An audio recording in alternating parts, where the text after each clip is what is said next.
Come on down here to Bolingbrook and get yourself some free tacos. That's right, conveniently located off of Highway 355 and 55. It's just beautiful. 3-bedroom, 2-bathroom, raised ranch. Not like the ranches where I came from, but close enough. The main thing is free tacos. Kapow! Come on down, let's go inside.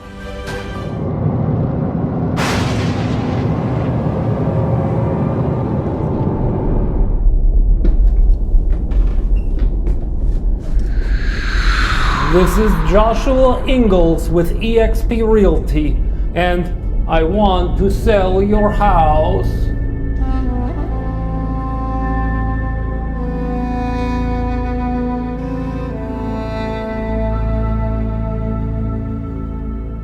Hello, it is I, Vladimir.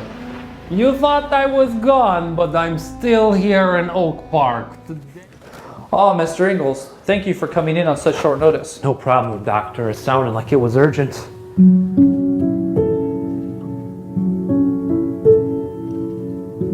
Well, Mr. Inglis, I'm going to cut right to the chase. Your results came in, and you tested positive. You're a basic realtor. Oh no! Oh no! Doctor, there has to be some pill I can take or some guru I could throw some money at or buy some Zillow ads. Maybe I could buy a new suit at Joseph A. Banks or put some balloons on my open house signs or attend a Tom Ferry event I could go to, right? I'm sorry, Mr. Inglis. There's just no amount of money, Zillow ads, or teaching that you can do to cure your basicness. How did I ever get to this point in my life, Doc? Mr. Inglis, you have been a basic realtor for a while.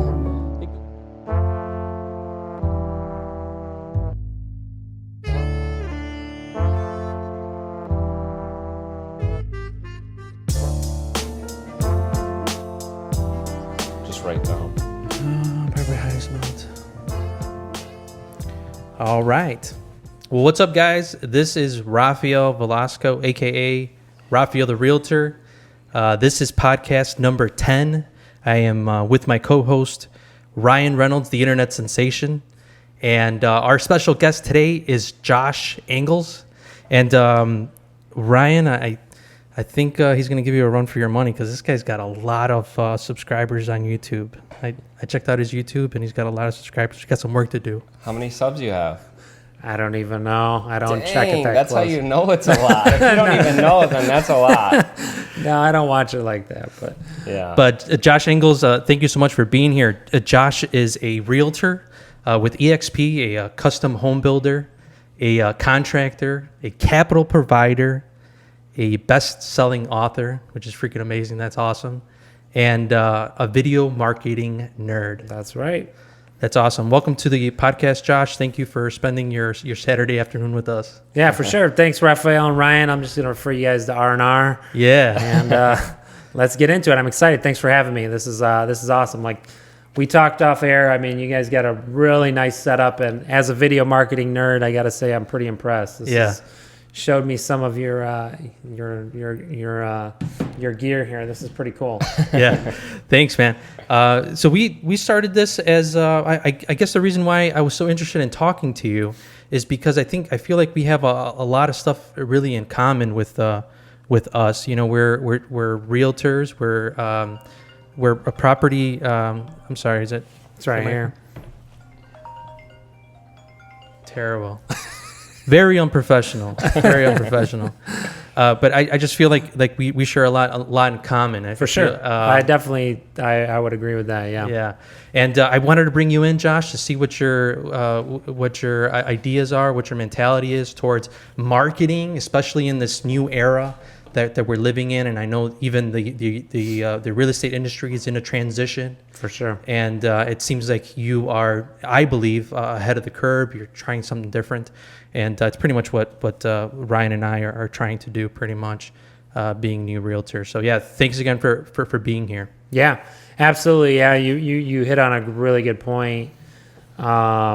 I think, we talked about it before we started the podcast, but we're starting to see a market shift.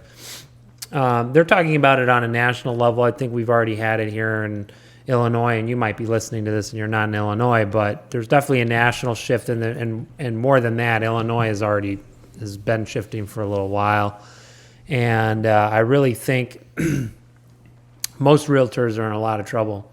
I don't think I'm going to have any problems because of what I'm doing, and same with you guys. I mean, you guys just doing this podcast, doing what you guys are doing, you guys are way ahead of the curve. But some changes are coming down, and if you're not doing stuff like this and you're not doing video marketing, you're not really going to be you can make a living, but it's, you might as well work at McDonald's. It's not going to be a good living you're going to be making as a realtor like it once was, unless you shift it and you make some changes to your business. Right. So what got you to this point, Josh? So you're a realtor. Is this what started you in the real estate business, or? No. So I started wrong. I read a book called Rich Dad, Poor Dad. There it is again. There we go. Yeah, I'm sure you guys hear that on every episode. Yeah. That's what puts everybody in the real estate game. Yes, I read that book, and I have a joke that if I ever see Robert Kiyosaki, I'm going to punch him. because he makes it seem like, I don't know, he doesn't make it seem easy, but it's like, if you buy it wrong, the market's going to, come around. But I read the book right at the top of the market, so I bought property at the worst time. Reading the book, I was like, I'm an expert in real estate. Yeah. Right. I didn't know about RIAs. I didn't know about creative real estate. Obviously, that shifted my mindset about real estate and the investment opportunities. So I made some bad investments starting out. Bought some rental properties, did not bought them at the very top. And I mean, a lot of people did though, so I'm not the only dummy out there. So this is pre 2008, before the crash. Yeah, exactly. Yeah, I think. I bought my first rental property. I was 19 years old. Wow. So, but yeah, I bought it at the worst time. I mean, it was literally at the peak. I bought it from a developer. So, again, you're paying, it's kind of like if you go into a neighborhood and you're buying it new construction, you're paying more than if you bought it from a private owner that might have only lived there for 6 months. So, I was paying top dollar for it. Again, did not knowing what I was doing, but I'm like, hey, I'm going to buy a rental property and, make some income, but didn't go well, but learned from that mistake, then bought more rental properties. And, then it kind of evolved from there. So, our first rental properties, we weren't able to refinance them. So it was a time, shortly after the crash, banks weren't lending. And so then that led me into flipping properties to bring cash so I could buy more rentals. I mean, that was the idea. And then, since then, we've flipped over 100 properties. I mean, we've done stuff everywhere from all the way northwest as probably Woodstock is the farthest northwest, or maybe, I don't know what's further northwest, that or Elgin. And then we've gone as far south as the Kankakee area. So That's awesome. We've flipped in a huge area. But really, looking back on things, knowing what I know now, I probably would have made a lot more sense to hang on. When we were buying properties in 2011, 2012, if we could have still hung on to those properties, that would be freaking awesome, because those property values in some of those areas have doubled, tripled, Right. From there. Yeah. So I think a lot of people get caught in this trap of I wanna flip properties, it's a sexy thing, but HGTV. yeah, HGTV, it's kind of brainwashing people. It's not. It looks sexy, but to me, what's really sexy is the cash flow in owning rental properties. It's not as sexy on the before and afters because you're not doing these crazy renovations, and you shouldn't be if you're doing rentals. Right. there's still obviously a really cool before and after, but not Yeah. like when you're flipping. When you're Yeah. flipping, you're really blinging it out. Right. So just to go back to what started you this way. So you're 19 years old. You read Rich Dad Poor Dad for the first time. How'd you get introduced to the book? It's actually, we were talking about, so I work with my brother. He read it first, and then he's like, hey, you should check this book out. Yeah. And I read it and then immediately like wanted to buy a property. Yeah. So that's my biggest strength and my biggest weakness is I take action immediately. So How quick did you buy the first new build right after you read Rich Dad Poor Dad? I don't know the exact time, to be honest, but it would have been like a few months afterwards. Yeah, that's quick. Yeah. How did you finance that one at 19 years old? Well, I mean, I was always young for my age, so I was able to, like, I had a job, I was able to get a loan, and they were giving loans to people who didn't Right. even have jobs, right? No docs. That's why we had the bubble. So, yeah, so it was like Yeah. easy money is not always a Yeah. good thing, Right. So really quick, how did you get those properties off your hand? I actually just not that recent, but I sold it last year finally, and I still okay. sold it at a loss. Right. But I mean, a lot of people ended up short selling their properties and that sort of thing. I just bit the bullet and finally waited around for the market to come back around, but still sold it for less than what I bought it for. So, but I was happy to get rid of Unload. it. Yeah, for sure. After So you've had it. you've had to rent it for this long, right? Over Oh 10, yeah, over 10 for years. sure. Yeah. And yeah, so I mean that the good thing is that was my foot in the door to getting involved, getting into investment property Yeah. and learning what not to do, really. Right. Yeah, so I guess similar to you, I read Rich Dad Poor Dad probably when I was like 19 years old. Yeah. Probably 19, 20 years old.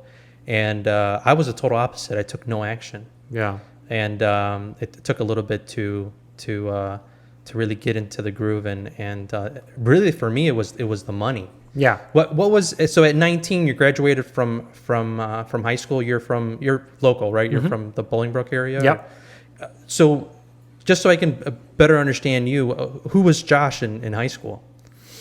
So in high school, and I feel like I'm kind of the same way now. I kind of I was never really like a jock. I was never really, I never fit into one group, but I was friends with everybody from every group. Like Okay. I had friends that were nerds. I had friends that were jocks. I had Yeah. friends that were, goths. I had, so like I had friends in every like genre, right? And I don't know. I just like people. I was in track, and then cross country, and then played basketball and stuff too. Not for the high school, but outside of that for basketball. But yeah, I mean, I enjoyed being active, but at the same time, I'm also like a creative type as well, and that's kind of. So I like for me now, I think I'm pretty similar to what I was in high school, where like I love being active, but yet at the same time I love being creative. So I'm kind of like jock / nerd at the same time. Yeah, I think the reason why I asked that is because I can tell that I don't know if you were like the class clown or if you were always the guy that. Somewhat, I mean, but like it depended on what class. Like some classes I was really creative, some classes I was really quiet, some classes I'd just sleep through the classes. So I was never really, if it was a class that I really resonated with, then yeah, I'd be really goofy, and yeah, we would always have fun. Yeah, we've been checking out a lot of your videos, and you're super creative with your marketing technique. It's the reason why I thought that there's a lot more to you than just a builder, For sure. and a realtor. I know there's a creative and a very I'm sure a very funny person beneath all your business. Yeah, I appreciate that. Yeah, I think that's kind of, I think a lot of people, and I've watched and read a lot of things about this, but a lot of people stop being a kid in their creativity. I mean, as every kid, your kid, you just have one, right? The Right. one I met, yeah. Yeah. I mean, kids are super creative. Like you meet kids and they've got like this curiosity. They're always creating stories in their head. It's just when I grew up, I just never, which is a good thing to me. Yeah, now it's a great thing, right? I just, I never gave it up. But I think a lot of people let, I don't know, maybe society pressures or whatever, like put them in a box and they kind of let go of some of that creativity. But I've always felt like that's been a strength of mine. And like anytime I've put myself out there with like a lot of videos I post, I'll be like, man, should I really, this is like, I'm being really like silly. Like people are thinking I'm like just a kid. Like it's really goofy. Like, should I post this? And like every time I've been like super hesitant to post it, those have been like I get the best reaction out of it. So like people love, you being you. I think people are like it because they're so used to people fitting into the box and wearing and I would wear the ties and stuff, but yet I'd still be creative. But what I mean is like I think people I'd say embrace your uniqueness and I have strengths, you have strengths, everybody has different strengths in each other, and definitely embrace it. Some people are really good at numbers, some people can look at a math equation, some people can like I was telling you about my brother, like he can look at a space, he's really heavy on the construction side of our business. Like he can look at a space and completely reconfigure it. That's something I can't, I can do it, but not like he can, like to him, it's like bam, bam, bam. He'll go into a place, come up with like 5 different modifications, that we can do to really maximize the space. So I think really embrace your strengths, and then with your team do the same. So that's definitely one of my brother's strengths is awesome. And so I like empowering him to do that. Yeah. So you read the book at 19 and then you started buying property shortly after that. Yeah. So tell us about your first deal, how you acquired it and how that went. So yeah, that was through so it was actually it was a condo conversion project. So it was actually a condo, but they were apartments, and then they essentially converted them into condos. But when they do condo conversions, typically they're usually not done that well. I mean, this actually is pretty nice for a condo conversion, but you're paying like way too much for what you're getting, and that's the trap I fell into. So then, you'd rent it out, and it was in an area. It's in Lisle in the Four Lakes area. I'm not sure if you're familiar with that area, but it's like a super young demographic area.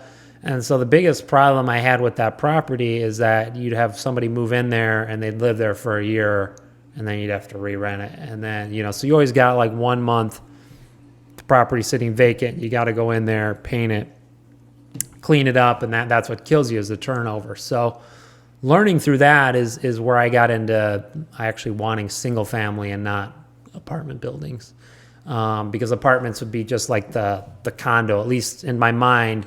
That was my thought. So then I went to single families because I wanted to attract families, because families would move into a house and, they don't move unless they have to, versus like a condo or an apartment, you're attracting young people that are going to constantly move. So. Right. Yeah, it makes sense. And then they have kids in elementary school, and they, most people if they like the school, they want to stay at least in the same school district. So they're probably going to be there a couple of years.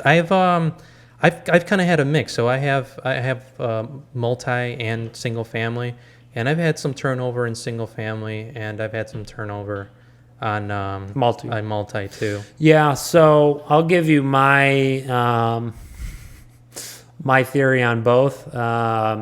Great book you should read is called The Smart Section 8 Landlord. It's by Al. I always mess up his last name, but it's The Smart Section 8 Landlord. Look it up. Al Rotiri or Roti. And he talks about only buying properties with basements, properties with garages, properties with two full bathrooms. And if you do those things, you're going to attract longer-term tenants and families, and then you're not going to have the turnover. Right. And sure enough, like I've bought in single families that didn't meet those criteria, and we have the turnover versus the ones that we bought with everything he outlines in that book. Right. You don't have the turnover problem. Yeah. And then on the multifamily, our strategy has been rent to old people. I'm serious. Yeah. Like old people will move in and then they, like every time I've rented to an old person, they're like, I'm going to live here until I die. And I'm Yeah. like, perfect. That's what I want. Yeah. So- And they're not running around or they're not messing up your property. They probably have less use. Wear and tear on your I property. mean, older people are pickier, you know, but I don't mind. I'd rather have somebody that's picky than somebody that moves out in a year.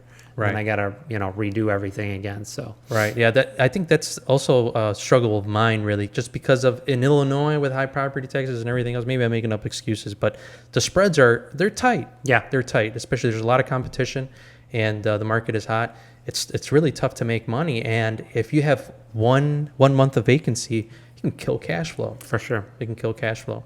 So so you went from that. Did you start with your brother there with the No, very first one? that was just me. Okay. Yeah. And you found this on the MLS, or did you? I think it was actually through the developer. I don't even know if it was listed or not. To be quite honest, it was just like, oh, I gotta buy property, and so I was like, oh, the Four Lakes, that's cool. They got a ski hill there. Yeah. And did you own your own home already, or? No. Okay. No. So that was my first property. That's awesome. At Yeah. 19? Yeah. I didn't think I could buy a property at 19. I don't know what I was thinking at 19. Yeah, I mean, but again, I had a 19-year-old, like, again, I just jumped in and not knowing what the hell I was doing. So Yeah. So how did you progress from that to what you're doing now? I mean, I'm sure did you do any Yes. training or anything like that? yeah, so like I said, we bought some more rentals, single families, and my brother got involved. We would buy them each in our own names, though we weren't doing it jointly. I would help him on his, he'd help me on mine, that sort of thing. Then we started flipping, we started doing that together. We formed an entity, and then I did do some training. We talked about, so I got like into a mentorship program and that sort of thing, which I really don't think that's, I think it's good. I don't think it's necessary today like it was, but we were already, we had already flipped, like over, I think 20 properties before we even signed up for a mentorship program. But it just kind of helped us streamline it a little bit more, like learn about systems and contracts, and we had contracts and stuff we were using, but we were kind of figuring it out on our own. Yeah. We weren't, again, we didn't even really know about RIAs and that sort of thing. So like now, I mean, there's so many RIAs that you can go to, resources where you don't have to, spend 20, 40 grand to join a program. Bigger Pockets has so many resources out there. YouTube has so many resources out there. Where I don't think you have to go, not that we had to go that route. I mean, we already flipped over 20 properties. We just wanted to better what we were doing. Yeah. But yeah, I mean, there's so much great information, just like this podcast, that people can tap into to start learning. Yeah. So Were you flipping? Did you have your real estate license when you were flipping? no, I mean, I've only had my license now for like 3.5 years. What made you want to get your real estate license? So I kind of saw, I talked about the market shifting. I kind of saw some softening in the market already. And so that prompted me to get my license. It's like, I don't know if we're going to be able to flip like we were before. And so got my license. So, we've went from flipping, what was it, 3 years ago, we flipped 25. 2 years ago, we flipped 13. Last year, we flipped only like 5 or 6, and this year we're only going to flip like 3. So, Wow. You're definitely seeing it. I saw like what was coming down the pipe, Right. and so like I'm like, I got to supplement this income by Yeah. getting our license. So, it's funny, Josh, that you mentioned that you became a realtor because of the market shift. And so another thing that I forgot to mention was that you became licensed, you said, in 2016, right? Yeah, I think that's about right. Again, my years are getting confused. Yeah, but I think it was 2016. Yeah. And you were a top producer 2017? 2017 and 2018. Yeah. Oh, That's awesome. freaking amazing, man. Congratulations. Thank you. Yeah. So what attributed to your success, you believe, making you that top producer? Well, I think initially, like the first year, I really didn't do anything to be honest. As far as on the realtor side, like I wasn't out there actively searching for clients, and even like people be like, "Hey, I see you're a realtor. Do you work with do you work with I don't know what you'd call it, clients or whatever, or homeowners?" Buyers, yeah. Like no, I wasn't interested in it Yeah. really. And then I was like, oh, part of it too was, the biggest reason I think, well, part of it I saw a shift coming. Another reason was like I've made so many offers, at this point, obviously I've made over, thousands of offers, and I kind of looked at it and I'm like, man, I've left a lot of money on the table because I've made offers and obviously people can't accept, my offer doesn't always work. Right. Right. And as an investor, there's, the people may love me that I'm dealing with, but they just can't take my price. So it's like, why not monetize it and list it? And so that again, I was looking at, probably, well left over $100,000 in commissions on the table from previously not being licensed.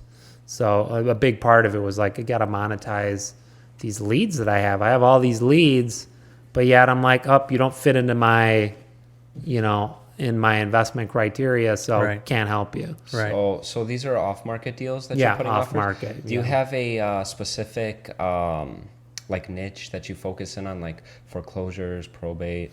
Yeah, so the biggest strategy I always tell people, and I tell people it's literally the easiest and the hardest. So I'll explain why. It's also the cheapest. It's not necessarily door knocking, but I call it driving for dollars. That's literally just driving for properties, looking for vacant properties with overgrown bushes, properties with tarps on the roof, properties with a broken window, properties with, filled up gutters and you got the little trees and weeds growing out of the gutters. That's usually a good sign that people aren't keeping up with their house. People underestimate it. Like I just spoke at a group and, I was telling everybody like, hey, drive for dollars. This is, and I had a few case studies on deals I've done and how good, like these have been my best deals that I've done from this strategy. He's like, yeah, I haven't been I've been trying to get into real estate. I don't know what to do. I was like, yeah. He's like, what's your advice? It's like, by presentation, you should go out there and look for I don't want to do all that. It's a lot of work. It's a lot of work. Yeah. But that's how you get deals. It's not a list you can buy. I've bought in properties in probate. I've bought properties in foreclosure. I bought properties at, absentee owners, but the best deals, most of the time when you're driving for dollars, you see a vacant, ugly property. It's not a property that anybody else is marketing to. So when you market to them, you've literally got no competition. That's awesome, right? When you're the only one that knows about a deal. Yeah. I mean, that's the best thing that could possibly happen. And, if you can't get a hold of the owner, that's even better. So like the harder it is to find the person, the better, because that means they're not living there. There's some other circumstances. So I'll give you an example. You knew about I don't know where you saw it, but that deal in Elk Grove Village. So Right. that was actually a deal my brother found. It had a for sale by owner sign in the front. And, my brother calls the number and the number's disconnected. So what does that tell you? That tells you they couldn't afford to pay their phone bill. So now we're really going after this deal because like, man, they can't afford to pay their phone bill. Talk about a motivated seller. Yeah. Right. They need the money.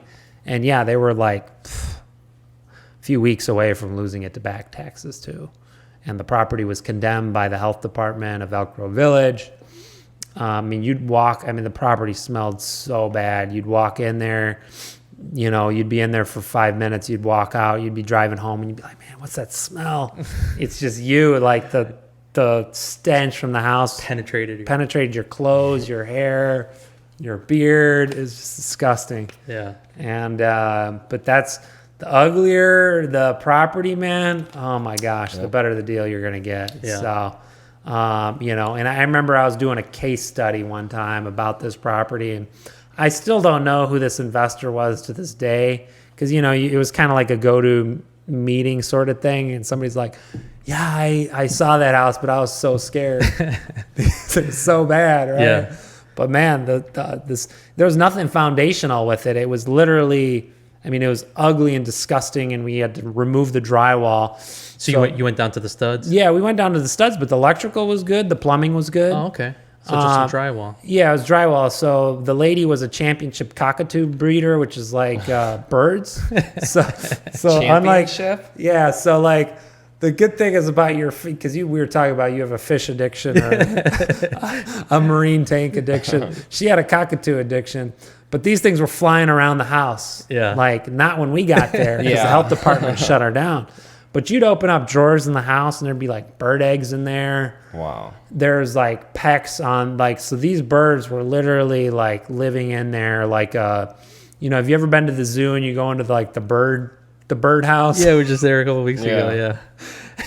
Like, birds can crap on you and stuff. I remember, like these birds were just crapping everywhere. It was just disgusting. So the health department comes in, takes out the birds. This lady goes into like a retirement home sort of thing, but the health department left the bird seed in there. So what does that leave? That's food for mice, right? Mice, yeah, mice and rats and all that. So then it had a big mice problem. Wow. And the mice don't like being cold. So when it get really cold outside, what would happen? It was literally like almost like a plague from like a movie. So if it'd get like below zero, the neighbors hated this house. So there'd be literally hordes of mice. I'm talking like neighbors say it would be like 100 mice would like swarm into their house because they just got too damn cold in this house. So needless to say, the neighbors loved us because we did this. So how did you end up getting in contact with the homeowner? If you said his we were just stalking the house, and then we were going by the house like every day, and we got lucky and got where the guy was mowing the lawn. But look up the tax records. We've gotten owners a variety of ways. Good way to find out if the house is really ugly, really bad. Only do this on really bad houses, but if the house is really bad, and you can't get a hold of the owner, talk to the neighbors. The neighbors would give me cell phone numbers, addresses. They'd be like, "Don't tell me, don't tell them I gave you this." But I would, because they'd be like, "Hey, I'm looking to buy this house, fix it up, and put a family into this house." They want to help. That's what they want. They don't want to be living next to this disgusting house. Right. That's a danger for their kids and the neighbor, the kids, and vacant houses. Nobody likes living next to vacant houses. So the neighbors are your best allies. But that's literally the best strategy to find off-market deals. Again, it's work, but you can pay people to locate these properties for you. Right. You don't have to do it yourself if you want to. I've outsourced it. You can outsource it. So it's not a thing. I would say you do it yourself, at least starting out, so then you know how to outsource it. So. Yeah. So from 20 to 2021, when you started your real estate investment career, till a couple of years ago, you were just flipping houses, or did you? Yeah, we buy rentals and that sort of things. Okay. Yeah. So when I first started, I had a job. Yeah. So and then a few years into it, we quit. We had a deal where made as much as like I would make in a year. So it was like just on one deal. So on flipping houses. On just one deal, yeah, flipping one Wow. house. So I'm like, why am I working a job? I can put full-time my effort into this. Right.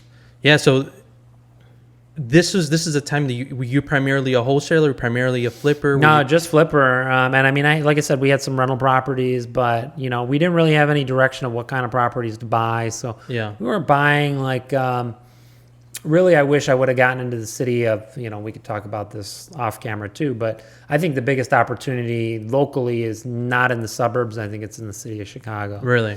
Because you have, you mentioned high property taxes. That's the biggest problem with the suburbs. And you think Chicago would have high property taxes, but it doesn't compared to the city.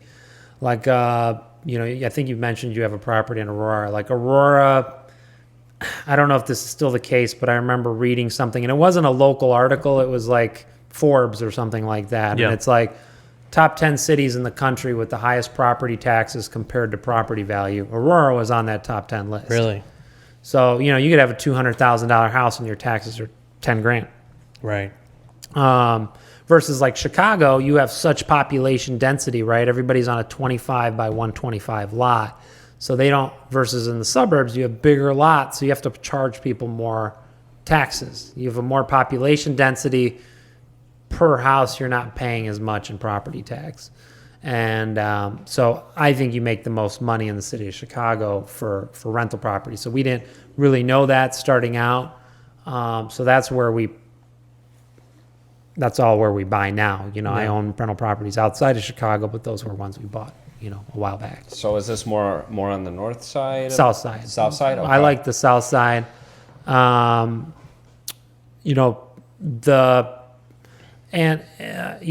I'm a realtor, so I can't there's bad areas, good areas. Right. I can't really say that, but the south side is great because, I like blue collar areas. I like areas where, when the violence that you're typically, you hear on the news is usually the west side.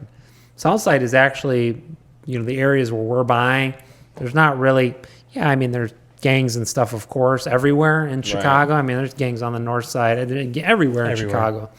But, we're looking for areas where, people can take the metro to go to their job. And so that's what we're looking for. Areas with good public transportation, areas where there's not drug dealers on the corner.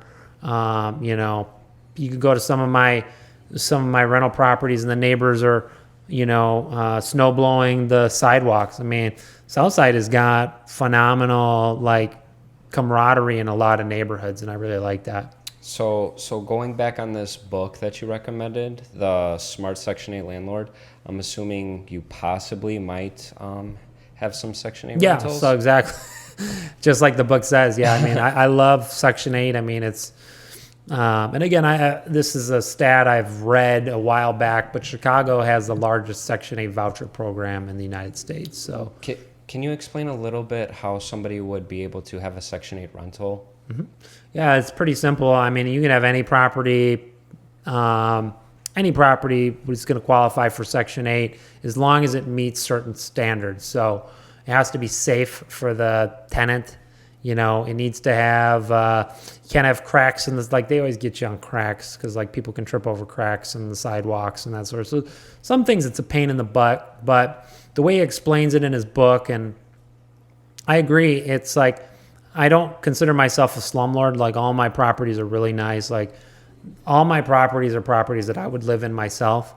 And that's the type of properties I want. And so Section 8, every year they come in, they inspect them, and certain things, are going to fail, but I want to keep my properties up. I don't want them, I don't like having rundown properties because then when you do have to go sell them, you got all this stuff you have to fix up. So Section 8 does a yearly inspection, and then you take a Section 8 voucher. And definitely want to look into, I think it's called HASH, which is, maybe I'm saying it VASH, maybe not HASH. That's a veteran certificate. I haven't done that yet, but good guy I'll introduce you for the podcast, whose name is Kirby Atwell. He does a lot of veteran, where he gets it from essentially like Section 8, but for veterans. Cool. So your portfolio is primarily, you said, single families? Yeah, and single family. I've got some 4 units, and like I said, I don't like 2 flats or 2 units simply for the fact that you have to, I've bought 2 flats that I convert into single family. Oh, really? I don't like having to maintain a lawn and shovel the driveway and the sidewalks. just for 2 people. Makes sense. So we're a single family home. Hey, it's on you, you know? Yeah. So for that reason, I kind of want 4 more people more than we're taking care of the maintenance. Awesome. So go ahead, Ryan. No, so I know you have a team. Your brother is one of the team members. Is it just you 2 on the team, or do you have other team members? Yeah, it's me and my brother, and then his wife. You know, and then like, you know, my video production company. Most of the stuff we do video productions for realtors. You know, we do videos for businesses that want to do, you know, using my creative side. We create videos. Like I've worked with some businesses even outside of Illinois to create commercials for them and that sort of thing. But for realtors, you know, I'm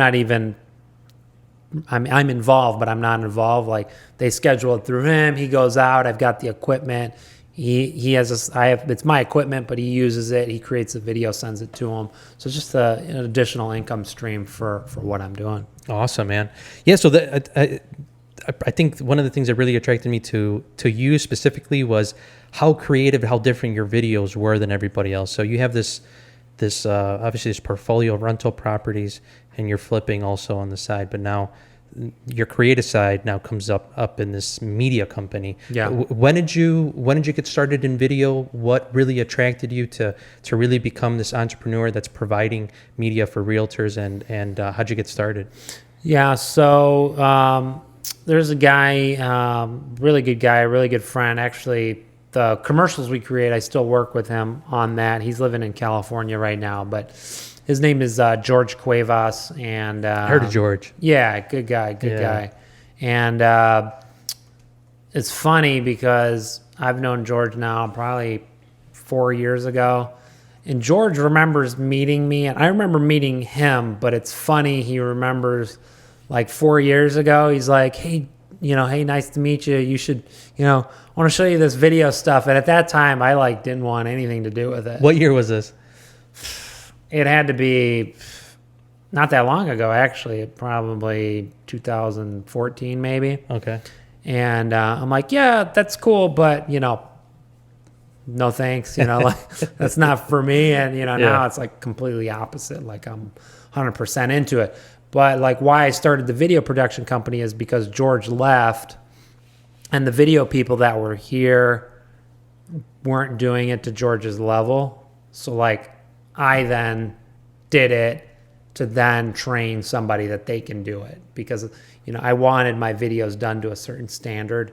And so that's the real reason why George left. And so to me, I didn't want to give up doing videos.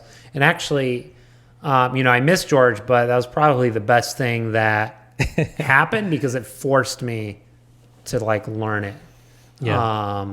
And then, create this additional business out of it. So you pretty much created this business because you were in need of a certain quality of video, and you just provided yourself. So now you have a system now, you said? So you have videographers and people? Yeah, just one in-house videographer. And ideally what I'd like to do is, expand that. But, we're still pretty... like we're infancy stage on that. Yeah. So. The media company was primarily for your listings to be able to for my listings. So the media company, so when George left, it wasn't about doing it for other realtors. It was just I wanted to do it for myself. Mm-hmm. And then it's like, this is taking me time. I want to train somebody, but if I'm going to train somebody, I'm going to turn it into a business.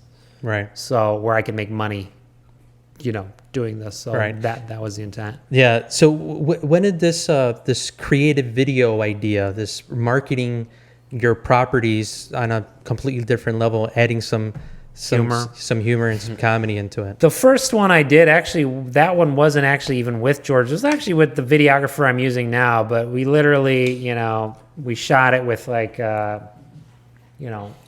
probably not even this nice, but just a random camera. He's holding it, no tripod, just low production, no microphone, but just being really goofy. It was a hole in the wall car dealership, and so it was a really unique property. And so I'm like, how do I, I want to market this, outside the box. And so I was just really like, and it was such a piece of crap that like, I didn't care like if I got I just so happened to watch this video and the car dealership. Hilarious. Yeah, with the $1 million. But that was like my first really silly one I did. At least in the real. So I guess that's not the real truth. That's in real estate that we did like the first. So I have also, which is not very, I don't really publish it, but I also did comedy for a while. Really? Like stand up? Yeah, stand up. Now, So, see, this is what I was hoping that would come out of you, because I know there was another side to you that we were missing. but like the whole thing with stand up is like, I can't make a living out of this. So I gave it up. And so like the video thing was a way for me to do stand up with real estate. So like I've got a good friend. He's a pharmacist. I used to do comedy with him.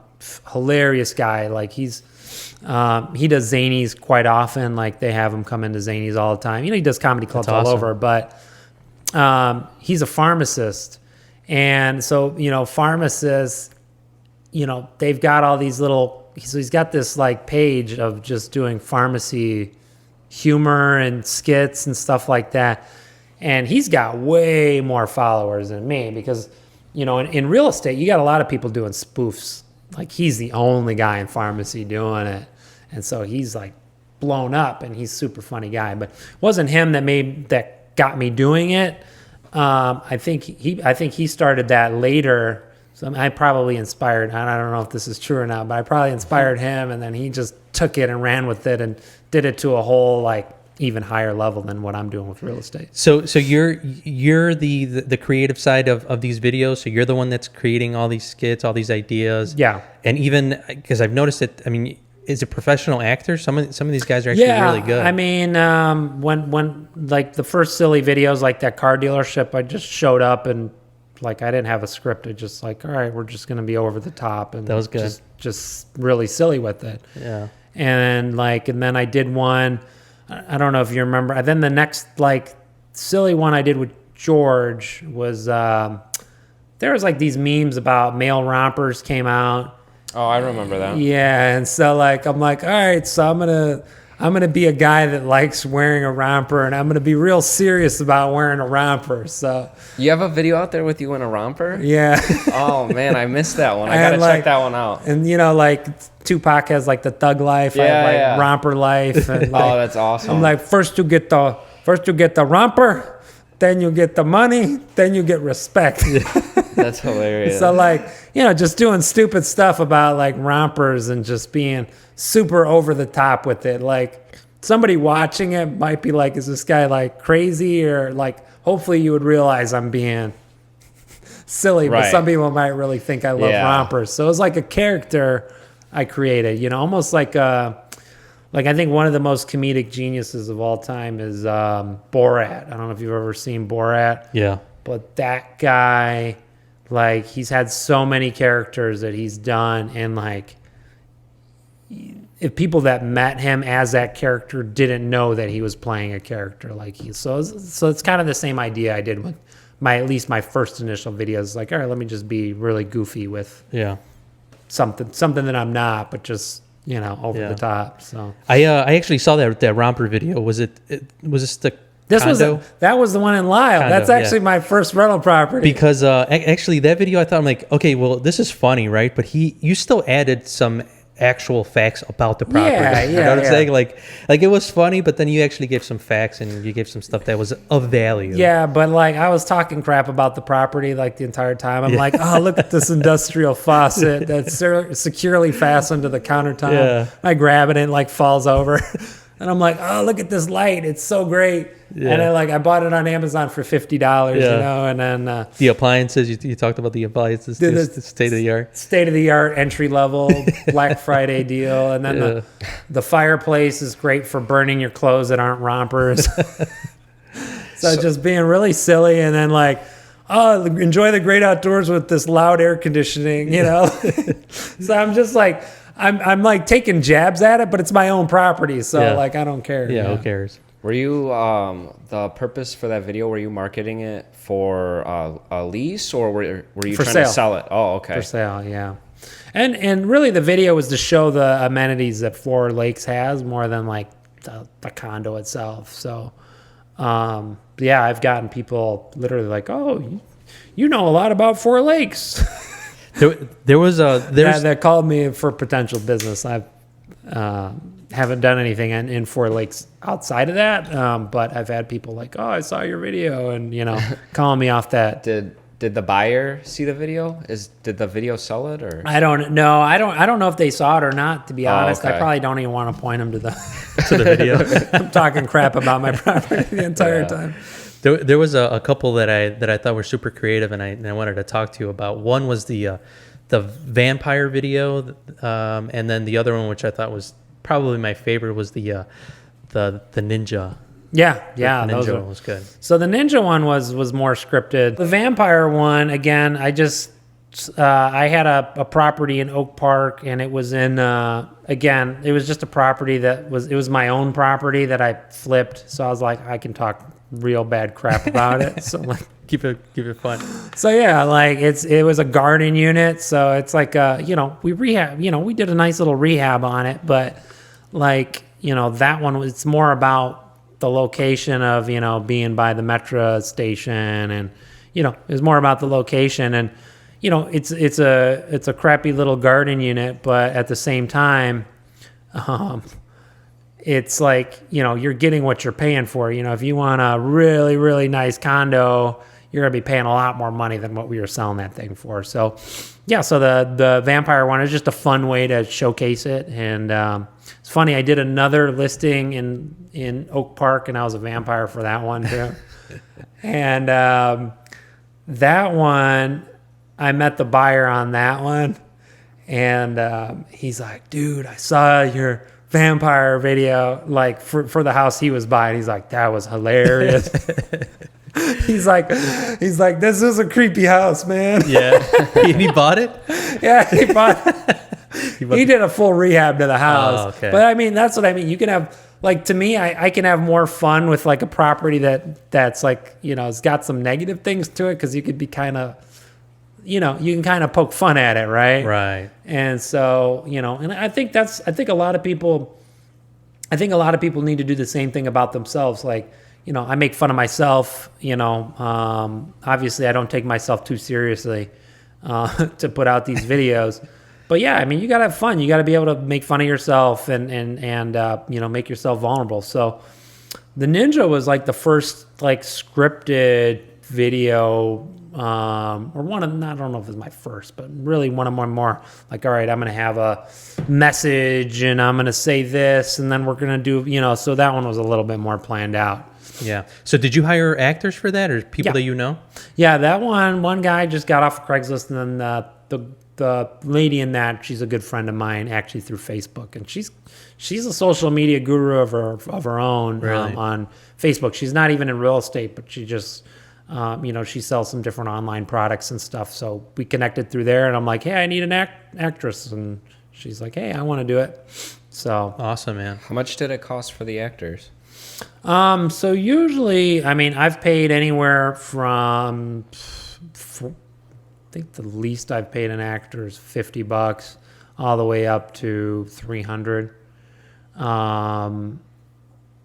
If I paid more than that, no, I think the most I've paid is $300. But you can get some good actors for $300. Most actors they love what they're doing. And like I wish I could pay some of these actors more money for what I'm doing if I had the budgets. Because some of these actors are like, there's one guy I work with just so talented. Like I wish I could pay him, $5,000 because he's worth it. I mean, he's really good at what he does. Yeah.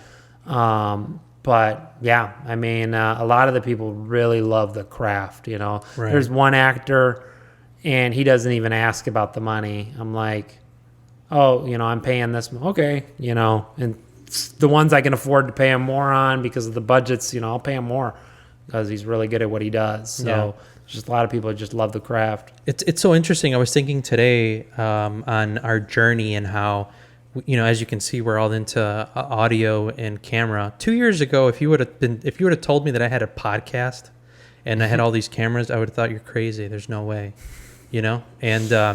And prior to seeing your videos, I thought there's no way that I could quote unquote be an actor. There's no way. 3 years ago, I would have said impossible. I have no interest in it, and there's no way that I can go. And the weirdest thing about it is now being a realtor, being involved in business, and trying to promote myself.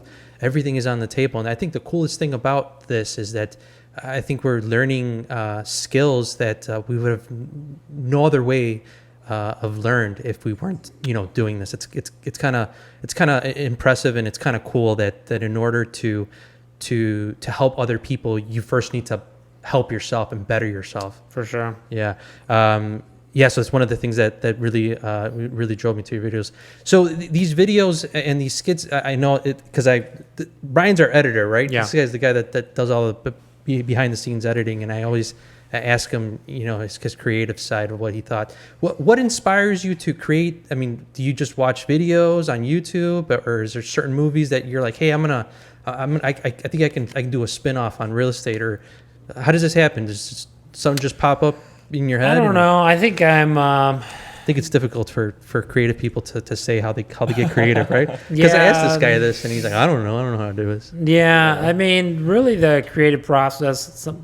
They say you're most creative when you're in water. Like, so really? When you're like, even when I was a comedian, like I would come up with amazing jokes in the shower. I don't know why, but it's a good joke when like you even start laughing at your own joke, and you're like, this is really good. Laughing in the shower. Yeah, but like showers, and then it's hard because I never like downtime.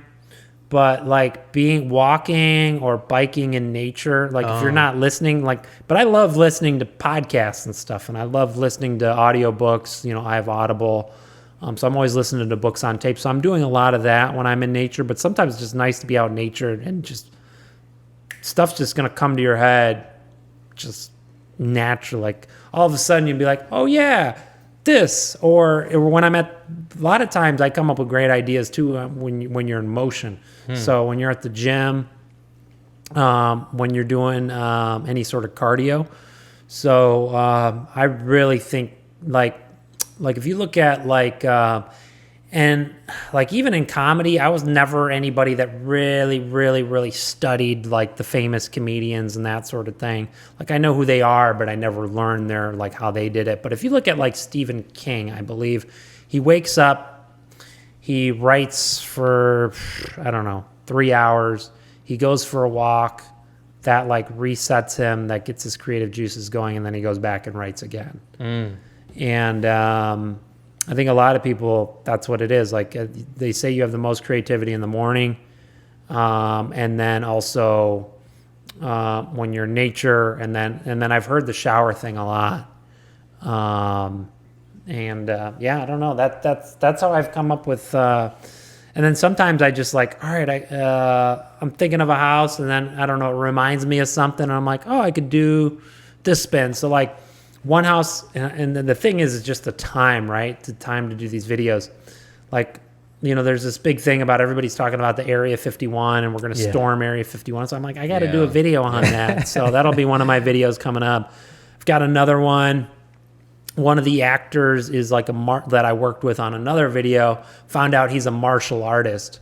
So like, I'm like, oh, it'd be awesome to do like a Mortal Kombat with this guy through the house. And like, he's a realtor, I'm a realtor. We go on the listing appointment. Yeah. And it's like, I challenge you to Mortal Kombat. That's cool. And then the wife's like freaking out, like, what's going on? And I believe they're doing Mortal Kombat. It was a famous video game that came out in 1998, and we're like fighting. You could do some cool editing with that. Yeah, like actually cool put effects. the actual like video game like bars up Yeah, there. like and stuff. fight and finish Yeah, it. like and then, round 3. Yeah, so so I mean, I don't know.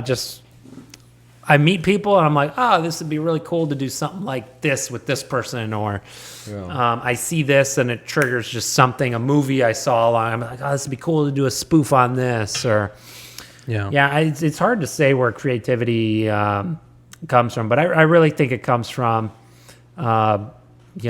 being active. Like I said, I'm a big, like I said, I feel like I'm somewhat of I wouldn't consider myself a jock, but I'm sort of a health nut, and I'm not really that much of a health nut, but I eat healthy. I like staying active, and I think that coincides with the creativity side, because when you have a day where you don't really, you're confined to an area, you're not very creative on those days, and usually you're not in a good mood. It's like if you're out moving around and being physical, I really think that's where a lot of creativity comes from. Yeah. So I wanted to ask you what got you. So you have this comedic side to you, and obviously you're into real estate. When did you decide to do this, and what did you? So this is one of the things that I tell this to Ryan all the time, because we're doing vlogs, right? We're going out and seeing different fests in Chicago, and I always tell him, I wonder what the consumer is thinking, right? I always wonder that, just because we're not really following your very typical path of a realtor. Yeah, correct. So I wanted to ask you what led you to this point, and then what you thought was your advantage, right, in this. I've also heard you say that people are going to be attracted to you for your personality, and I think showing video of you going out and being funny kind of shows a side of you, and people will be attracted to that. What led you that way? What pushed to the point where you're like, all right, I'm gonna combine these two things and see what happens? Yeah, really, to me it comes down to I think when I first got into real estate, I was almost like, I talked about being polished and wearing a suit, and I had long hair at that point, so I felt like I had to wear a suit, because like if I didn't have a suit, like people would be like, who's this guy? Like,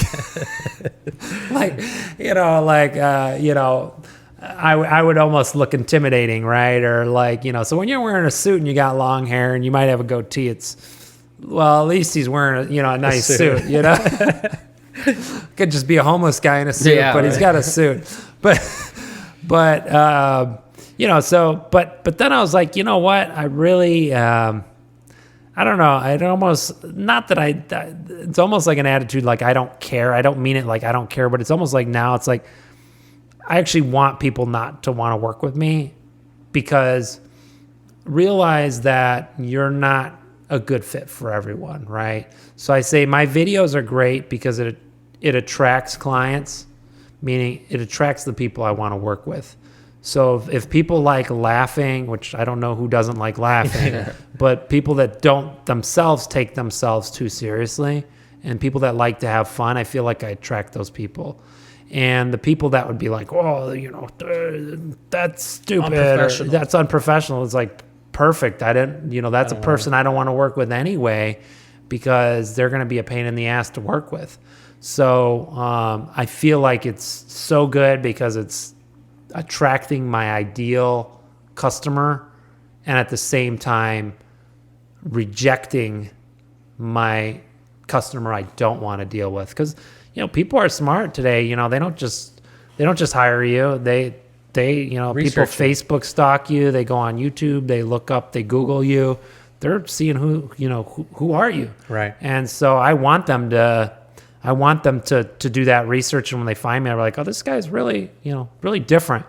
And I even sometimes I'll meet people and I'm thinking like, oh, they might see this. Like I remember one time there was a customer that they were going to buy this house. I did want to get their listing, right? And I'm like, and she's like, she like quoted one of my videos, and it was really hilarious because I thought they were like really stuck up, but they really weren't. They loved the video, and they're like quoting it and laughing about it. Like, oh, my kids watched your videos. And so I don't know. It's like I said, it really, and then sometimes like you think somebody might be more stuck up, but then they love your video, so you know that they're not. So sometimes you can prejudge someone too, and it kind of it's kind of cool. Yeah. It's funny that you mentioned that, because I think I've started to realize this with podcasts and stuff, and like obviously like long form conversations, because I think you really get to know somebody when A lot better. yeah, when you sit down and talk to somebody. And I also think that the professional that had 5 seconds in front of you that was going to pitch, his elevator pitch, and he was going to act perfect, and you don't know who he is, but he looks like he fits the person you're looking for. I think that's, with the information age that we're living in now, I think that might be something of the past. I think just like you said, you're probably going to be working with people that you can somewhat relate with and like.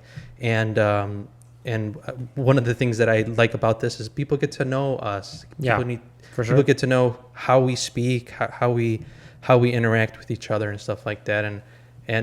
But it is very different, because there are still some people out there that say that they would shy away from this because it's not very typical, Yeah, I mean, I think if you're not doing stuff like this, though, how are you going to? So, I mean, kudos to you guys, because it's like, how do you separate yourself from, I think the average person knows 4 realtors. I don't know what this 3 or 4 realtors is a stat. So it's like, who am I going to work with? The guy or girl that, does it the same way everybody, the other 3 realtors do it? Or am I going to do the Raphael? He's got this awesome podcast. It looks like Joe Rogan's, table.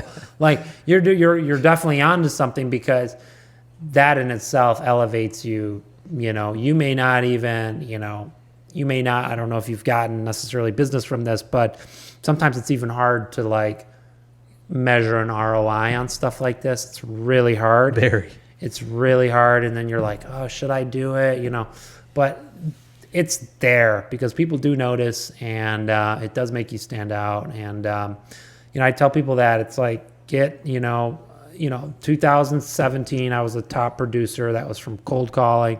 2018, I didn't do any cold calling. It was all through social media, through the videos, through referrals of people I've worked with, but not doing it in the traditional way that they teach you to do real estate. I mean, I think the traditional way does work. We talked about, if you read The Millionaire Real Estate Agent by Gary Keller, he talks about, doing pop buys and, bringing your clients gifts and, sending them birthday cards and, da-da-da-da-da-da-da. I mean, I was kind of doing that for a little bit, but I don't even do that anymore. I don't need to. Like, everything else I'm doing is so different. It's differentiating myself. If I was more purpose because I have so many businesses, if I was more purposeful in that too, I mean, I'd probably even be doing, double, triple the volume. But I'm at a point where now just the social media is more than enough that I really need. Yeah. So to do what I'm looking to do, at least on the realtor side. Right. So I know you mentioned this a little bit earlier, but I wanted to talk to you on why you think that people, well, I mean, I guess this is like in every business, right? If you don't evolve, you're going to die, right? And I think we're in a definitely a time in the real estate, on the realtor side especially, where you have companies like Zillow, Redfin, and then some organizations like Keller Williams that are trying to fight for attention and data. And you say that your strategy is for future. What do you think about the people that are not doing it? And obviously, where do you expect your business to come from in 5-10 years? Yeah. So that was a lot in that question, right? No, that's all right. That's a great question, though. I mean, it's kind of. So I feel like almost every industry on planet Earth. This is a very pessimistic view. Not for me. I'm talking pessimistic for the masses, the people that don't adapt and don't evolve and don't change. So my view is every industry right now is starting to do this. Okay, and then soon it'll do this. So what do I mean by that? There's not many jobs that are safe. So realtors, I'm talking traditional. I'm not talking people that are doing stuff like we're doing. I'm talking traditional. People can go on, Redfin has these signs everywhere about, they'll list your home for this % listing fee.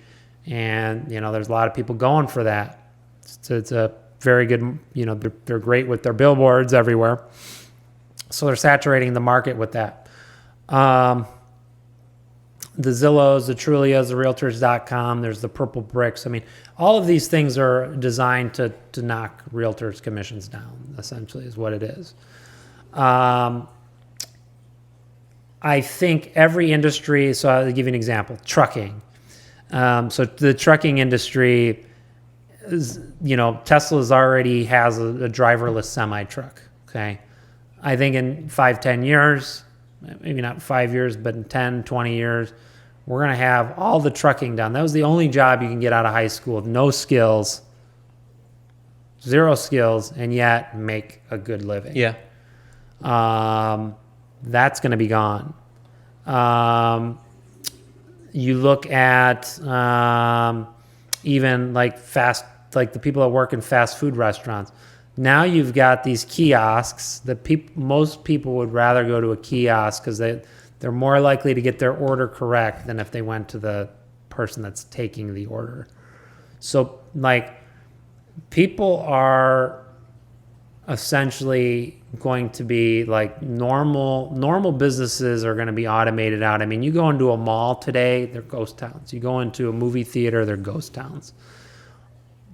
Your traditional box stores are all going to be, I mean, most of them are going to be gone. I mean, every big box store is in deep trouble. The only guys that are safe, in my opinion, are places that provide experiences. So every industry, whether that's real estate, you know, whether that's insurance, you know, whether car dealerships, you know, before you negotiate your price, now people go to a car dealership, know exactly what they're going to pay because you can get a better deal if you look online before you go. So all these industries, again, there's so much change going on. So I feel like most industries are in a downward curve like this. Whereas real estate, so I'm branding, obviously not just me as a realtor, but I'm branding me. And that's the importance of video is, you know, if the realtor thing does go away 100%, because I'm not going to work for 1% listings. I'm just not going to be worth my time. I'd rather do something else. And if I do work for 1% listings, I might do that if it's like $1 million property in California or something. You know, it's still a good commission at that point. But I'm not going to be doing 1% listings. So if that's the new market standard, I've already branded myself in social media that I have, and that's why I'm setting up all these businesses. But every business I look at, and again, not every business, but most businesses are on a downward trajectory. Social media, if you think about it, we're in like the black and white, even video, like this video, we're literally in the black and white television days. I mean, think about that. Like, you know. Explain that one. It's crazy. Because video is so, like YouTube, you think about YouTube's like, what, 10 years old? Maybe it's older than that. No, it's 20, 04 or something? Yeah. So what are we, 19? So 15, let's just say 20 years old. Think about black and white television. The television, when it was invented, it was still black and white after 20 years after being out. Like, we are in the infancy stages of the internet, of video marketing. And so, like, if you're not an early adopter, and some people just aren't going to do it, I hate to say it, but you're screwed. You're gonna be the way of the dinosaur. So I like being, and I'm not really an early adopter because there's obviously people doing it 15 years ago, but it's still we're still early adopters in the scheme of things. It's still black and white. Crazy because, I mean, you think about, I mean, YouTube is giving cable a run for its money. I mean, it's going to put it out of business pretty much, right? It is insane. People spend more time now on YouTube than they do, especially millennials. There's no comparison. Right. So and this is because they say males are primarily on YouTube. Females are on YouTube too. Man, yeah, for sure. She goes on YouTube. Kids all the time too. Kids, they're watching all the cartoons and stuff. They're all on YouTube, and a lot of those are all independent creators. You know, it's not Disney that's making these cartoons. You know. Yeah. So what do you think? What do you think the realtor is going to look like? Let's say 10 years from now. You think there's going to be a lot less realtors, or you think? So I think what it's going to be, I think in 10 years, again, this is a pessimistic view, but I think a lot of realtors are going to be like, it's going to be like all right, I want a realtor to put a contract together for me, so I'm going to pay him $300. Right. But I mean, it's going to be it's going to look a lot different in 10 years. Now, again, there will, I don't know. I could be completely off on this, but, and I feel like the National Association of Realtors, they sold out the realtors really when they Gave up info? They gave up the info. So, there's no going back from that. So You think Zillow is going to be the dominant force? well, I think really Redfin is going to really, they're running a Amazon model of, hey, we're going to lose money for, they're like, hey, last year, I forget what the number was, but it was literally like, hey, last year, shareholders, we lost $100 million. Our goal for next year is to lose $200 million. I mean, literally, that's what they said. Yeah. And again, I could have the millions, whatever that million amount was, but they're like, this next year, our goal is to lose twice as much so we could take more market share. So what they're doing is they're taking market share, but then I think they're losing money because they actually do have good technology. Like, I hate Redfin, but they have good technology. They have good technology. A lot of people like their app. But, I can't speak negatively about, their services. I'm not 100%, I don't think they provide the same level of, I know they don't provide the same level of service that me or you would. I know that for a fact, because you try to get a hold of a Zillow or a Redfin agent on the weekends, good luck, most of the time. Yeah, I don't know. I think it's going to come back up because they're obviously losing money. But the problem is there's going to be more people like Redfin that try to pop up, and there's always somebody that can do it cheaper.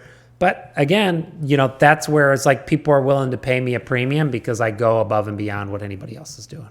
Are you tired of agents trying to sell your house like it's 1985? Marty, I've been to the future and they're still selling houses like it's 1985. Bad photos, bad communication, and outdated technology? Then you need a Ninja agent. Ninja agents are trained, focused, and can break through any problem. Ninja real estate agent, are you ready to break through any problems? Yes, I am, Sensei. Let's begin. Bring in the healer. Unlike other agents, Ninja agents get professional photos to sell their clients' listings every single time. Just like every single time I cry watching The Lion King.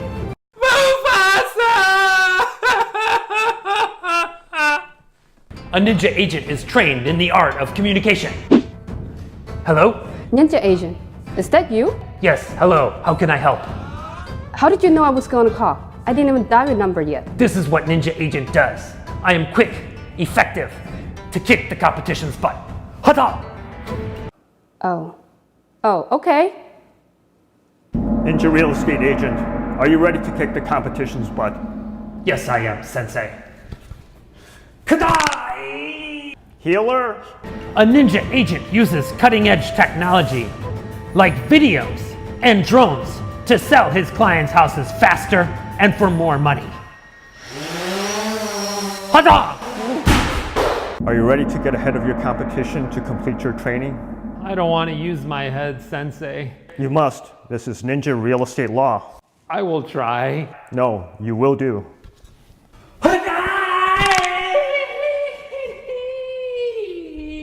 I don't believe it. You finally broke the board this time. Congratulations, Ninja real estate agent. You've completed your training. Yeah, but I think he's dead. Oh, not again.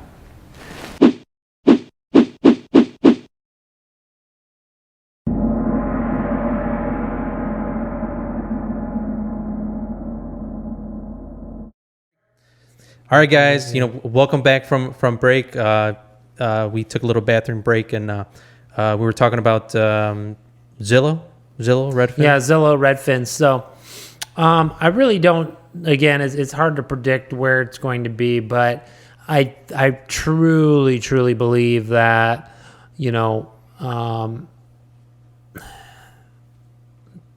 I don't think it's going to be as lucrative, the opportunity to be as lucrative as it once was. Realtors you're talking about. That's why for me, I haven't gone just full out on the realtor side.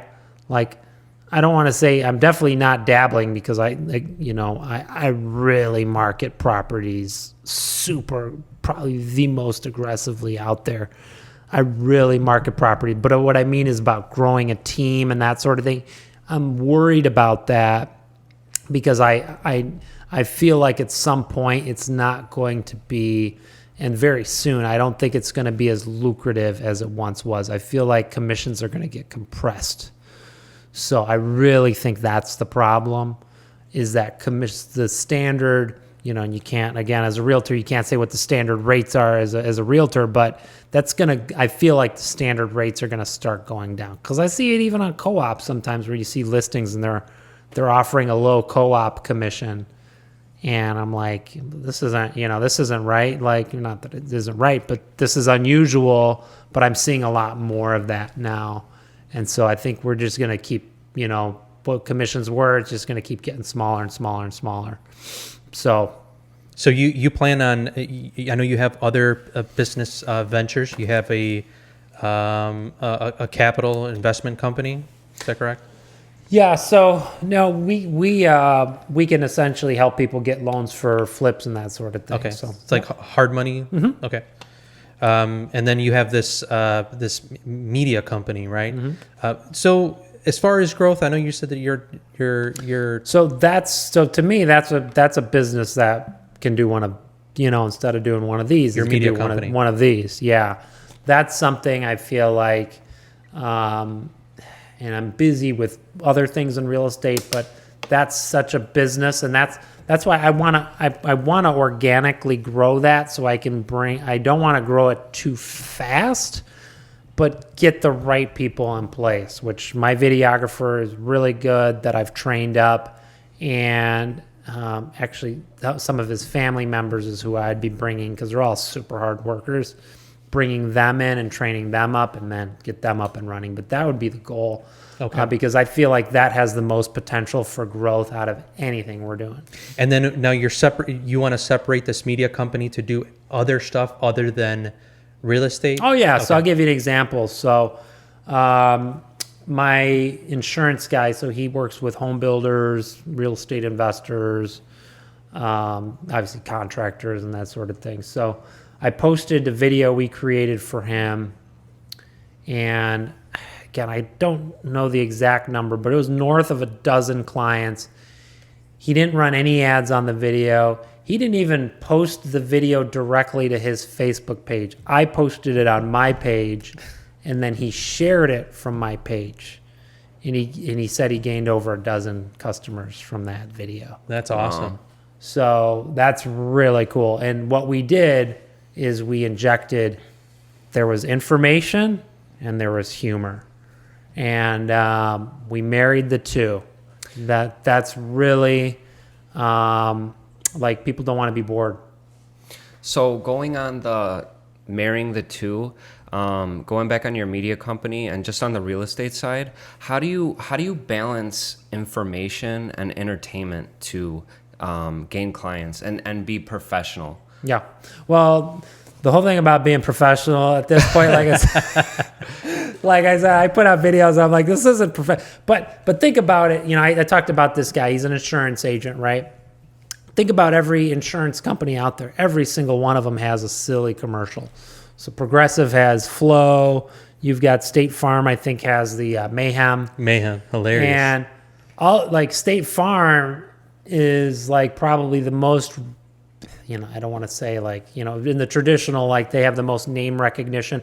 But because they have the Mayhem guy, I think they're the Mayhem guy, you don't think that they're not going to pay an insurance claim because they have a silly commercial, right? So I feel like when I do these really silly videos, people know I'm doing some crazy over the top stuff, but yet I still have the professionalism of who I am and how I represent my properties. So, yeah. But the thing I will say about Facebook, YouTube, people do go to YouTube to learn, but people don't go to Facebook to learn. So if you're going to capture people's attention on Facebook and you just do information, I mean, I have a video interview I did with 16-year-old millionaire. His name is Caleb Maddox. Yeah, I know him. You have an interview with him? Yeah. Like face to face? Face to face, yeah. Oh, wow. So I've got an interview with him. He's got his own book now, right? Oh, he's written like 8 books. I've only written one. Yeah. But it's hilarious. He's 16 years, or I think he's 17 now. He's getting old. But Getting old.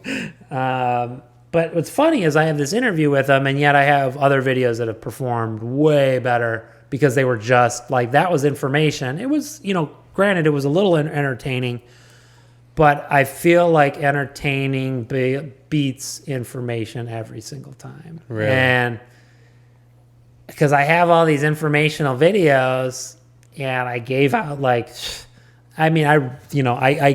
give you want to start a real estate investing business, here's what you need to do.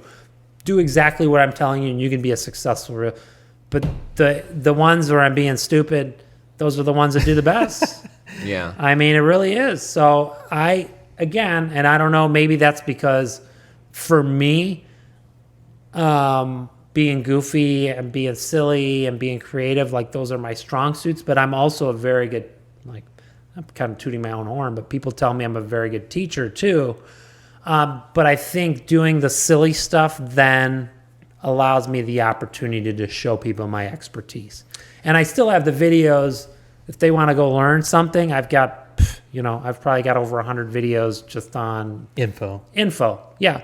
But I think you actually, information, the thing is, we're in an information age like we've never been before.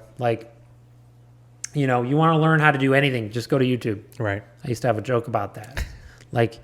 You want to learn how to do anything, just go to YouTube. And, versus humor, people want to laugh, they're having a crappy day. Some people literally tell me when are you going to do another really funny video, man? But that's really where, people want to see that. And I get at least for me, I get the best results from my silly, stupid videos versus my informational videos. Even if I'm giving away the farm, I give away all my secrets. It's the entertainment beats information every single time. We are definitely, I believe, in a information overload, right? Yeah. How many people have podcasts? Yeah. Ton. Yep. A freaking ton. Everybody. What's funny is that we went to Guitar Center, right? Ryan went to Guitar Center. Yeah. And he asked for something specifically, and they said, let me guess, you're starting up a podcast. Oh, really? Yeah. Wow, that's interesting. They're probably... And the guy that asked me that had a podcast and gave me his business card and said, check out my podcast. That's awesome. So we're definitely in an information overload, and everybody's got a podcast. And think about it. That's only, and again, we're black and white television days, so Right. It's only going to get worse. So I feel like that's where, for me, it's the differentiation is and again, I could literally give away everything, but so are other people. They're doing the same thing. Yeah, it's already out there. It's already out there. So, I'm just giving my take on it.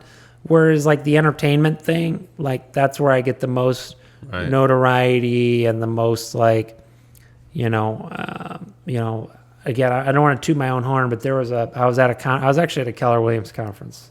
Funny enough, it was in Austin or in Dallas. They're trying to recruit me, of course. Yeah. And, they invite non-Keller Williams people there. And the guy recognizes me, and I didn't recognize him. And he knew me from all the videos I did. And this guy legitimately flips over 100 properties a year. He knows who I am. That's awesome. I've done just a little over 100 flips. I think it's around 115, somewhere around there. I got to put pen to paper to figure that out right now. But he does that per year, and he knows who I am, and I don't know who he is. That's to me, that was incredible. That is incredible. That's power of video, right? Yeah. Power of video, power of social media nowadays. Yeah. Did he mention how he heard about you from your Well, videos? yeah, he's seen me on. I mean, a lot of people know me from because I post my stuff on LinkedIn. I post it on Facebook, so people know me either through LinkedIn or Facebook. I really haven't mastered Instagram because that's like shorter videos, and most of my videos are a lot longer. Yeah. But I need to. That's almost, you have to re-edit it for Instagram. So I've kind of let Instagram, but that's really where you also need to be doing it to hit the millennials for sure. How long does like from start to finish does a video take you? Do you have Depends. like a timeline? Like Yeah. I'm not going past 2 weeks. No, I mean, like I said, like let's say, like the romper video or the vampire video. What about the taco one? How long did that one take? the music video or the first taco video? The music video. So the music video, that one took longer because I had to write the lyrics. Mm-hmm. That took me maybe an hour and a half Oh, really? That's fast. to shoot it. It took us, we were at the, we did all the shoots. And then I did a taco video previous to the music video. So I was able to use some clips from the previous video. But at the venue we were at, we did it at the Donata Horse Ranch in Wheaton. We weren't even there for more than 3 hours. So. And you had all the scenes already laid out? I would just play the song that I had written, and I would just sing it in different locations, and then I just combined it. combined all the It's like a clips little and post-edited. mini Music music video, video. yeah. Yeah. So I mean, that video in total, I probably, between writing, shooting, and editing, I probably had about 10 hours into it. That's pretty good. So on the editing side, like how many days maybe? Well, I mean it's 10 hours, but they're all broken up. But Yeah, I mean the editing, it was literally just sat in front of my computer until I finished it. It was 3 or 4 hours. You're editing all your videos, or the majority of it? That one, yeah, for sure. Okay. Yeah. So you said you were using Premiere? Yeah, so like I said, the video marketing business that we have where we're doing videos for realtors, I'm not, my guy that's trained, but like my silly stuff that I'm doing, I'm editing because that's part of the creative process for me. Okay. So, and I enjoy it. Yeah. But that's part, for me, that's part of the creative process. Yeah. So do you have another video in the works you're working on right now? Yeah, so I was telling the Mortal Kombat one. I want to do the area. So I've already got, So those are gonna happen. Coming up. those are going to happen. Yeah, I haven't shot them yet. I still got to set up the shoot dates and all that. And then we just did our third video for that insurance guy. So we did a Wolf of Wall Street spoof on that. We also spoofed the real estate seminar commercials that you hear on the Nice. radio all the time. Yeah. So we actually kind of created 2 commercials out of that. So that one's really funny. That's So awesome. how many camera guys do you have? Just one. Just one? Yeah, and then George, so me and George have a business where we do commercials for businesses, where we really learn almost to where we could sell your business just like you do. So that's a different business. He's in California. And then my local guy here, if you want us to shoot, a house for a realtor, that's a separate business. So I kind of treat those as 2 different video businesses. And the media company you said is the future, right? So Or you're hoping? no, so we're already, we've gotten hired, me and George, for so where we create actual commercials for companies. Mm-hmm. That's up and running, and then so is the other company that we do videos for realtors. That's awesome. And so I tell realtors it's not about marketing. It is about marketing the house, right? I think we talked about a house I had. It was on a lake. I literally had an offer before we even listed it from the video. We released the video a couple days before we actually listed it. And what's funny is the video, we didn't even show the inside of the house. It was just all exterior. It was a lifestyle sort of video. yeah. Sorry, I didn't mean to cut you off. Are you running ads on these videos, or are you just putting them on your That one platform? was just organic. I mean, most of the stuff, just like the insurance guy, that was over a dozen customers organic from my page, not even crazy. posting on his page. He shared it. That's a different thing, but Facebook doesn't give you the same juice as when you upload it directly. When you share anybody's post, like like if I share something that somebody else posted, I get like 1/10 of the engagement always. So like the fact that he didn't even upload, like, I'm telling him, Right. like, hey, So anyways, we'll upload them directly for him on the next ones. But sorry, I'm going off on tangents here. We were talking about the media and So I do have 2 separate businesses. One is more just like, hey, we'll show up and film it. There's not going to be too much thought to it. And then the full out commercial, where we learn your business, but we charge a lot for those. yeah, that's freaking awesome, man. So one of the people that we follow, and I guess one of the reasons why we started this podcast is we listen a lot to social media influencers, especially Gary V. Yeah. One of the guys that kind of revolutionized YouTube and social media marketing. And I one of the things that I really got from him, and one of the things that he really expresses frequently, is that everybody should be a media company. Correct. Right.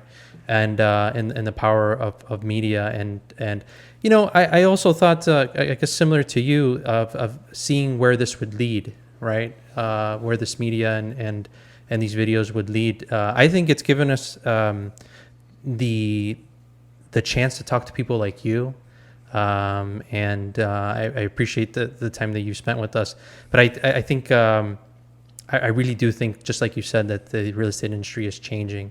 And just becoming real estate agents, I think this is an avenue that, like you said, we don't really see an ROI in. Yeah, no, you don't. That's the hardest part about it, man, is, I even had a radio show at one point. Really? And I didn't get anything from the radio show until after I quit. Like, Really? I gave up after 6 months. Yeah, I was like, I'm like, this is taking too much of my time. And, You were doing a daily? no, it was once a week. So it was kind of like a podcast. We also podcasted it too. Oh, okay. But I gave up on it too soon. Yeah. But yeah, I got stuff after I gave it up. So it's kind of like, and it compounds too. Yeah. So it's like, there's a saying, when it rains, it pours, right? So it's really hard to judge, because somebody could be doing research on you, let's say as a realtor. They're not going to hire you and say, hey, I hired you because I listened to your podcast. They probably Googled you. They looked you up. They looked up at your media. They saw this, and but they didn't say that's the reason. Right. So it's tough. Yeah. It's tough to put. The nice thing is with my videos now is like, I've seen your videos, So it's like, yeah, you're awesome, man. I want to work with you. So like, Yeah. So it's pretty apparent, but that's because I really put myself out there, Yeah. And not everybody's like, has that. Because like I said, I mean, even for me, as goofy and stuff as I am, I'll still time to time, I'm nervous about posting certain videos, and those are always the ones that do the best. It doesn't show, but I see some of your what do you call it, the end, what do you call those the sections that you scrap out? The bloopers, yeah. At the end of your videos, those are pretty fun. cool. Yeah, those are cool. Yeah, the bloopers are fun too. Like, even if you're doing a serious video, I suggest throwing bloopers in there, because then again, it just shows people you're not robotic. Like, I might be talking about a really nice house, where it's a very serious video, but then we'll still throw bloopers in there, just so, like, it's just, you're almost like rewarding the viewer in a way. So Josh, we're just shy of 2 hours here, but I wanted to ask you where you saw yourself in 10 years from now. What's some of the stuff that you want to accomplish? One of the stuff that we didn't get into, which I know that you're big about, is Tony Robbins. I know you're a big Tony Robbins follower, which I'm sure you're big into setting a mentality for yourself. Absolutely. And looking into the future and setting your goals. So what does Josh think about, and what does he want to be in 10 years? What does he want to accomplish in 10 years? Yeah, so for me, it is a Tony Robbins quote. It's like, people overestimate what they can do in a year, and they underestimate what they can do in 5 years. So, I mean, in 10 years, I'd really like to have, to be, I love real estate and all that sort of thing. I'm still going to own real estate, but be pretty much out of real estate completely. I feel like I would like to be in the social space and using it for good. For laughs. Well, for laughs, but yeah, I mean, obviously there's people that not that people purposely do social media for evil purposes, but I mean, there are a lot of people that do it for evil purposes. And I think, if you can make somebody smile and have a better day, like literally people tell me that all the time. They're like, oh, I can't tell you how much, like, I appreciate, like, you made my crappy day so much better from, some post I did. And, it's awesome when you hear that. So, I can't be everywhere at once, but being able to expand my reach through that, and obviously, still own real estate, but, because I think the thing about social media, it's interesting times we live in, because it's actually not making people happier. It's actually making people more depressed. Yep. And, so I'm kind of, I'm using a platform, so I'm trying to use it in a way that's obviously ethical, where, people that do consume my content, they're doing that for good versus like them spending their time, wasting their time doing something else. So, because anybody that thinks they can get people off, they're talking about putting restrictions on, like, oh, you can only be on Facebook for 30 minutes, because there's all these, they're literally trying to, they're talking about some different regulations and stuff. And that's not gonna curb what's happening. So, we'll see. I mean, that to me, I think doing that sort of role and then being able to be really mobile, because I feel like real estate really ties you. So one thing I don't like about real estate is that you can do it in ways where it doesn't tie you geographically, but like with rental properties, you can own them sight unseen and you can have good property management, but you still got to be like, have a pulse of what's going on. And the idea of the whole social media thing, what I really love about that is, in 10 years, I might not even be, in the US, you could be living anywhere in the world. So, so to me, that's what appeals to me the most, for what I'd like to be able to provide the world. And then also for my lifestyle and be able to, because I really love traveling and that sort of, I didn't really get into my other things that I really love, but I really love traveling. And, I feel like being a realtor really ties me, here to Chicago. So right. Yeah, so I think it's super interesting, and I definitely learned a lot about you and your mentality. Where it seems like it's more about Josh than just real estate. For sure, it's about your humor, your creativity, obviously, and your networking. I know that you have a great network that you surround yourself with. Is there anything that you wanted to mention or ask Josh before we jump off this podcast? Yeah, I mean, I just want to know when we're gonna make a video together. We're calling him out. We're doing one right now. Yeah. No, I mean, hit me up. I love collabing, and I think anytime you can get the creative juices going, and I'm totally up for doing some stuff with you guys. Like I said, I love the fact that you guys put this together, and sounds like this is relatively new for you guys, and you guys literally went, we got 3 cameras right here, you got another 2 here, you've got a soundboard, you guys got a legit, really nice setup. This is freaking awesome. Thank you. So I love that you guys have just went all in on it, and that's the type of people I like working with. I don't like dabblers. I like people that go all in, and so I have lots of respect to you guys. You guys are doing some awesome things with this, so keep it up. That's awesome, man. Josh, again, thank you so much for spending your Saturday afternoon. I wish we had even actually more time. I would like to have you back. I know about the traveling stuff. I know. Sure. I see that you have. You have children, right? No children. No children. No. No So children. who was the Batman? video. That's skit. my brother's nephew. Okay. So I live vicariously through my nieces and nephews. So, and even you mentioned a very interesting point that maybe in a future podcast we can get into, and that's social media, really, right? And how it's not making everybody happy. For sure. No, it's really not. That's and I needed to get on it, but I'm kind of writing a book about kind of Here we go. The debut. Yeah. Well, I'm writing a book kind of about this whole paradigm is that social media is essentially destroying like the fabrics of like everything. But you need like what I just said is like you can use it for good though. Like with everything bad, it's like anytime there's down markets, you can make money in those down markets. So just like social media, you can use that and for what you're doing and use it for good. And like I said, so be a light in the darkness. And I think that's something that's really powerful. That's awesome. That's a great message. Yeah. Josh, thank you so much for spending your Saturday once again. Thank you, guys. Thank you. Josh Inglis, could you tell everybody how to get a hold of you? What's the best way to get in contact with you? Yeah, if you're on LinkedIn, just look me up. It's Joshua, and then actually, I think you have the spelling right there. Inglis.